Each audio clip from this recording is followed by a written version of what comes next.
in July. So you say such sad songs that I need a happy song now. So that I don't preach a sad message. Come up with a little Muslim of so governors had a guinea last year. Who are living, Robin Kushan. Very happy. Musadi wasimatata Ugombeleka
Thank you so much. URCHSA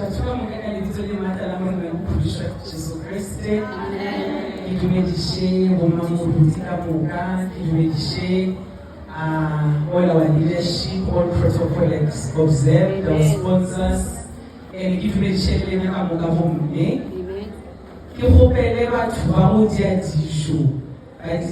silence. I was also trying to register behind. So as they've already mentioned, my name is Mansha Pierre, and I feel like I'm echoing. Am I echoing? Maybe someone can help me to stop echoing because I hear myself twice. Echo good enough.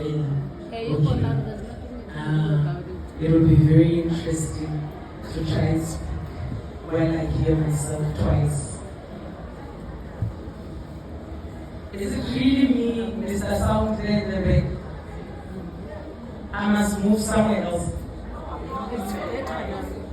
Also, none of the safari give you one sharp. No, it's okay, yeah. Anyway, it's a record. It's not in my. Okay, I'm going to talk about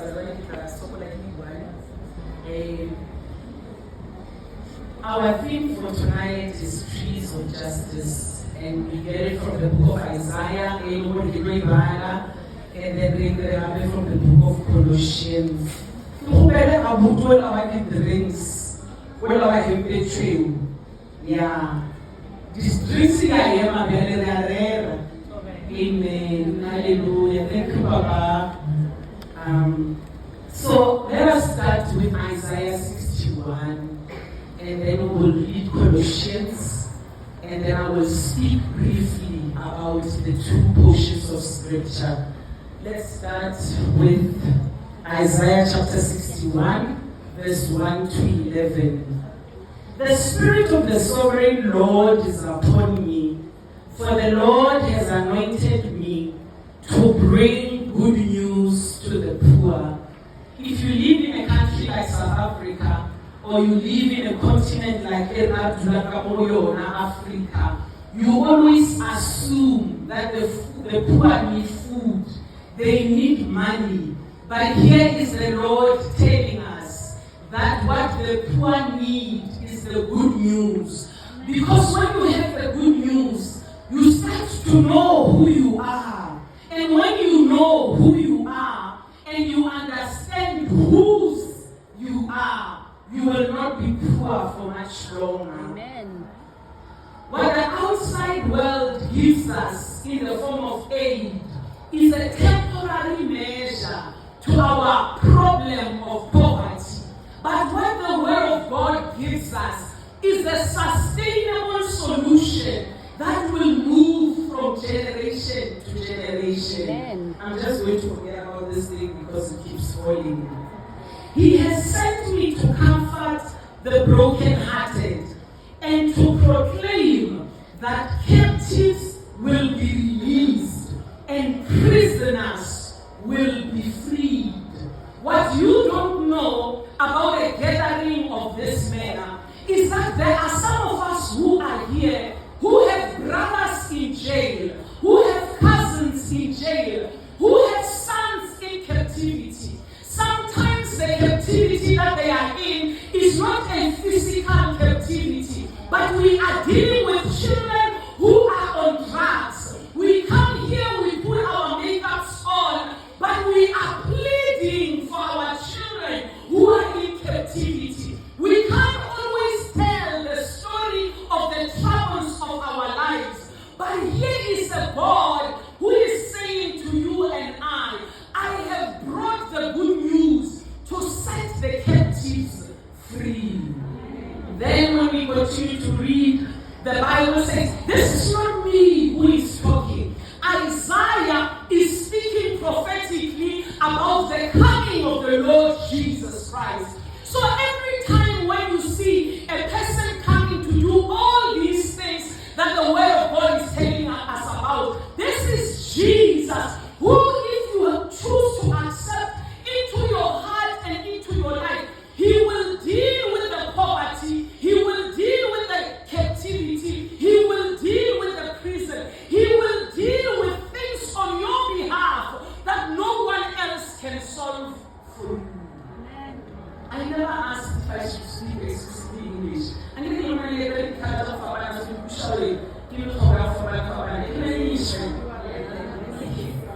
Then let us continue. Then the Bible says, He has sent me. Jesus is saying, the Father has sent me. He has sent me to proclaim. He has sent me to tell those who mourn that the time of the Lord's favor has come. You know, I already told you that I lost my father in July. And the way my dad died was a very horrible way, because he died in a car accident. He was on a head-on collision with a truck, and he bent in the truck. He bent in the car. And the flames were so hectic that they couldn't put them out. And before we even knew that my father was in an accident, already on social media, videos were circulating. People, by the time we knew it was our dad, everyone else knew in the world except us that our dad had died on that day on the road to Bulumwane. And we mourned for that man because he wasn't sick. You know, we were not thinking that he would be gone by 2022. We never even got a moment to get used to the fact that he would die.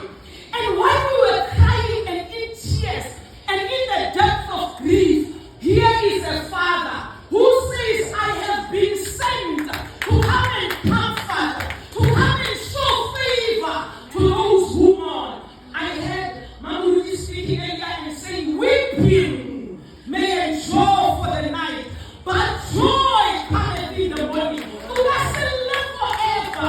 You will not cry forever if you put your trust in God. When my mother was still alive,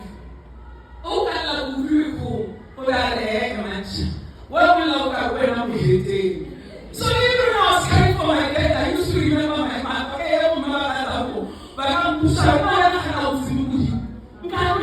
Have you ever seen how we cry? We cry like we have no God. We cry like our God is no longer alive. We cry like we are destitute. We cry like we are orphans. But here, God is reminding you and I that blessed are those who mourn, for they shall be comforted. So your tears cannot go on forever, for as long as you know the Father as the Lord and Savior of your life. Amen. Then the Bible continues in saying, and with it, the day of God's anger against our enemies. To all who mourn in Israel, He will give a crown of beauty for ashes. You can imagine, I spend a lot of my days giving a Malala conference to Assad. And at these days, there's this recurring theme amongst basadi, ya gore we are queens. Ya gore queens fix each other's crowns. Everywhere, whether it's miracle, or it's in the community. But I want to tell you that you are not beautiful because of what you look like on the outside. You are not beautiful because of how your hair looks like.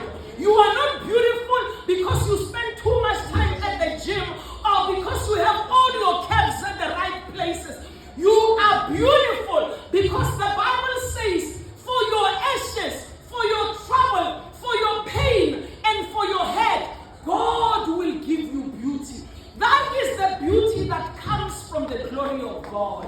So as excited as we are about how we look on the outside, how we look on the outside is nothing compared to who we are on the inside. If only we put our trust in God.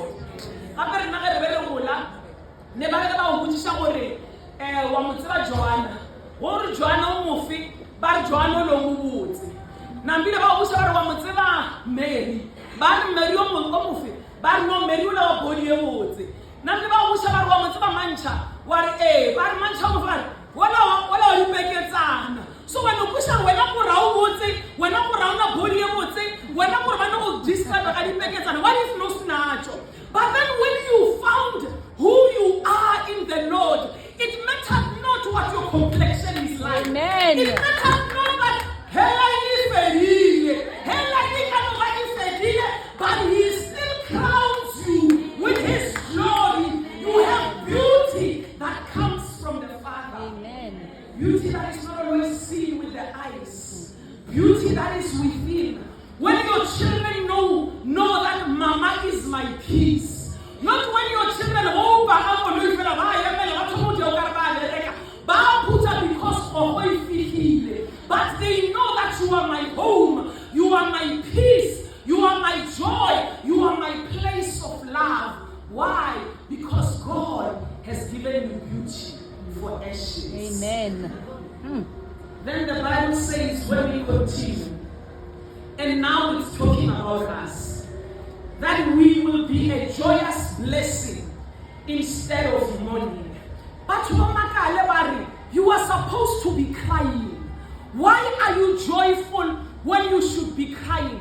Then they should know that the word of God says, the joy of the Lord is my strength. I cannot allow the problems I go through to take away my joy. Because when my joy is gone, my strength is gone. I fight for my joy even in the middle of problems. Why? Because the joy of the Lord is my strength. Amen. So who will be depressed forever. What sometimes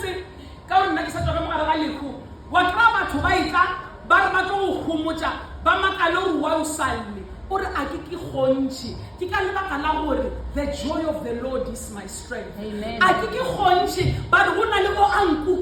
There is one who is holding me up, who is ensuring that I remain standing even in the midst of troubles and heartache. Amen. So I don't know what you are going through. You know what you are going through. And God knows what you are going through. His desire, His wish, His hope, His prayer is that whatever it is that you are going through, no matter how tough it is, walk through it like a person who knows his God, who knows her God. I won't be able to finish the scripture, but let's try and read it as fast as we can now. They will rebuild the ancient ruins, repairing cities destroyed long ago. This is you and I. God is tasking us with the job of rebuilding. If you are in the education sector or you are involved with young people at any level, you know that we need to set the foundation again for our children. We can't just be excited that we afford to take our children to the suburbs for school when our townships are in ruins. But these townships that are in ruins raised us. These villages that now we look down upon, they made us the women we are today. How do we then fail to go back to them and rebuild their ruins and lay again the foundation that has been destroyed by sin and crime? How about Rena Esmumeba Mirapelo. We can allow ourselves to be used by God to rebuild the ruins. When I was still in church in Katlehong, one of these days, Muruti Abeare, he made an altar call for people to get born again. And a lot of young people came and he prayed for them and they accepted Jesus and they joined the church. Then one day he shared with us and he said, he asked God, how come so many people are always accepting the Lord? And God said to him, these ones were raised by grandmothers who were always praying for them. When you see them coming to receive Jesus, they are not coming to receive Jesus because I am a powerful preacher. They are coming to receive Jesus because their mothers and grandmothers have been praying for them since they were young. The question I have for all of us who are here, are we those mothers? Are we those grandmothers? Or do we discuss the problem more than we pray about them? What kind of mothers, grandmothers, aunts, Meloko next door are we? Are we the type that prays or are we the type that gossips when we see a child going astray? Ask yourself, 20 years from now, whether you are still alive or not, are there children who will be coming to the Lord because of your prayer? Are there children who will be turning away from a life of crime because of your prayer? Let's leave Isaiah. You can finish it on your own from verse 1 to 11. Let's go to Colossians quickly, and then I will close with Colossians. And now, just as you accepted Christ Jesus as your Lord, you must continue to follow him. Let your roots grow down into him. Let your roots grow down into Christ. Let your foundation be Christ.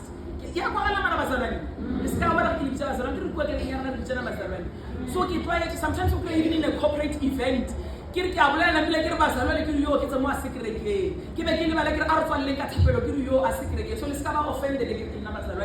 It's just a case of habit.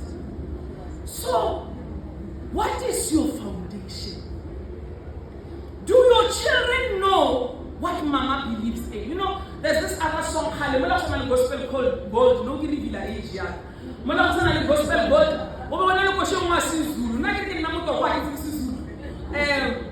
And I don't know what I don't know about talking about URCHSA Tshwane. Ubaba zangalale, ubaba, baba zangalale, oh eta, la ala tuwahal, kusuku.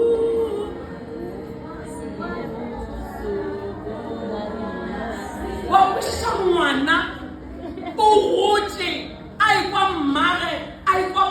Always all day. You understand what I'm saying? So you can be here in church, raising your hands, excited, looking all honorable and all holy. But what song will your children sing about you?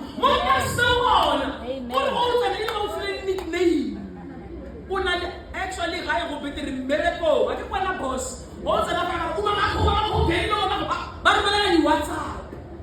What song will they sing about you? And the song that they will sing about you is because of your everyday behavior. Not behavior for Galadina, not behavior for conferencing, not behavior for the workshop. Who are you? Yeah. Where are your roots when no one is watching? Then let's continue quickly. Later, you just get home from verse 6 to 12.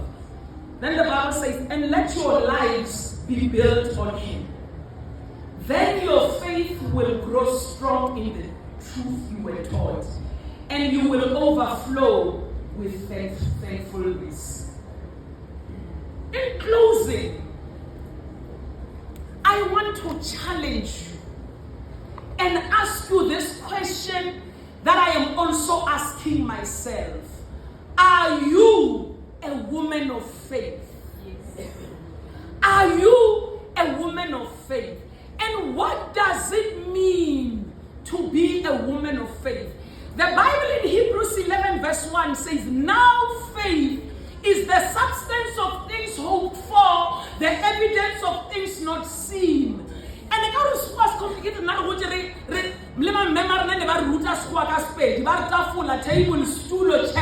So what can I just sentence construction in English because sentence construction is not the same as sentence construction in English. So the what in English. So when I read a verse of this nature, I ask myself, what does it mean? Then I remembered, when you have finished paying for your house, how do you know that the house is yours now? How do you know? So, title deed, you don't need to show us your house. The title deed is the substance that is showing us what you have. The title deed is the proof, it is the evidence of what you have. Your faith is exactly like that. When you are sick in your body and you have cancer, or you have diabetes, or you have hypertension, or you have heart disease, or you have arthritis, when you have faith, the symptoms are still there. But what does the word of God say? It says, by his stripes you were healed. Do you see it? You were healed in the past, but you are experiencing your symptoms now. Arthritis, but the Bible says you have already been healed. Do you see it? Then in Psalm 103, what does it say? Bless the Lord, O my soul, and forget not all his benefits, who forgives all my sins and heals all my diseases. So you are sitting at a place where everything in your body is saying you are sick, where everything at home is saying your children are wayward, but you are holding on to a word that says, raise up the children in a way that they should go, and when they are older, they will not depart from it. What does a woman of faith do? A woman of faith does not say what she sees. She says what the word of God says, so that what she says can become what she sees.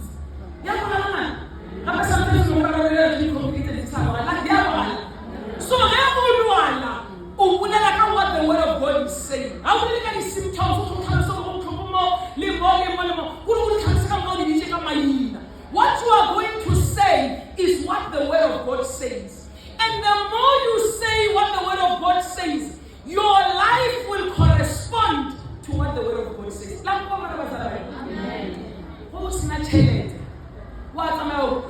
Psalm 23, the Lord is my shepherd, I shall not want.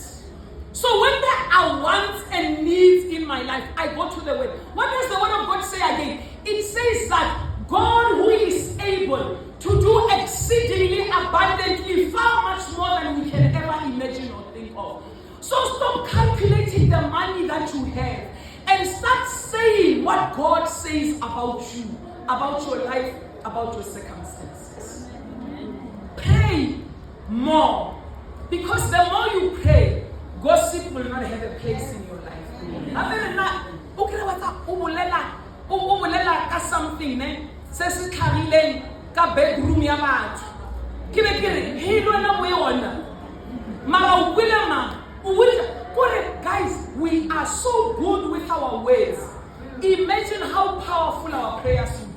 I'm not talking about when I get in that kiss and make her, because basadi ba to leba bla le modimo ba ona ka mo basadi ba re ba fentwe ba ina ka. That's why Satan will keep her busy at its head. That's why Satan will keep her busy at gossip, so that we don't reach our real power in prayer. When you see a wayward child who is not yours, find what the word is saying about the next generation and speak that over your child. Find what the word of God is saying about family and speak that upon Manyalo Banabari.